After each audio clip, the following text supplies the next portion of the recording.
ఈ రోజైతే నాకు ఇష్టమైన రోజు, అలాగే స్పెషల్ డే కూడా. అందుకే మార్నింగ్ నుండి అన్ని క్యాప్చర్ చేశాను. ఈ రోజైతే ఎర్లీగానే నిద్ర లేచాను, ఎందుకంటే చాలా పనులు అయితే ఉన్నాయి. చాలా వరకు అయితే ఈ రోజుకి కావాల్సిన వస్తువులన్నీ ముందు రోజే తీసుకొచ్చి పెట్టుకున్నాము. ఫస్ట్ అయితే పూజ చేసుకున్నాము. పూజ చేసుకుంటే నాకైతే చాలా హ్యాపీ ఫీలింగ్ అయితే వస్తుంది. ఈ రోజు అయితే బయటికి వెళ్లాల్సిన పని కూడా ఉంది. సో అందుకని 11 కల్లా అన్నీ అయితే కంప్లీట్ చేసుకోవాలనుకున్నాము.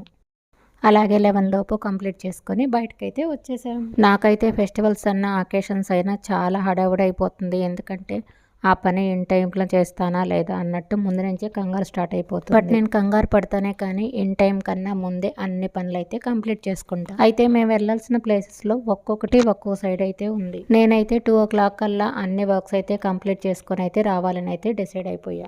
అందుకే ఒక్కొక్క వర్క్ కంప్లీట్ అయ్యేటప్పుడల్లా టైం చూసుకుంటూనే ఉన్నాను. బట్ ఇన్ టైంలోనే అన్నీ అయితే కంప్లీట్ అయిపోయాయి. ఇప్పుడైతే నెక్స్ట్ ప్లేస్కి వచ్చేసాం. బట్ ఈ ప్లేస్ అయితే మా ఇంటికి కొద్దిగా దగ్గరలోనే ఉంది. అయితే అందరికీ ముందే ఫోన్ చేసి చెప్పాం కాబట్టి అందరూ అయితే రెడీ చేసి పెట్టేస్తున్నారు కరెక్ట్ టైంకి. ఎలా అయితేనేమి ఇన్ టైంలో అన్ని వర్క్స్ అయితే కంప్లీట్ చేసుకొని ఈ డే అయితే చాలా హ్యాపీగా జరిగింది.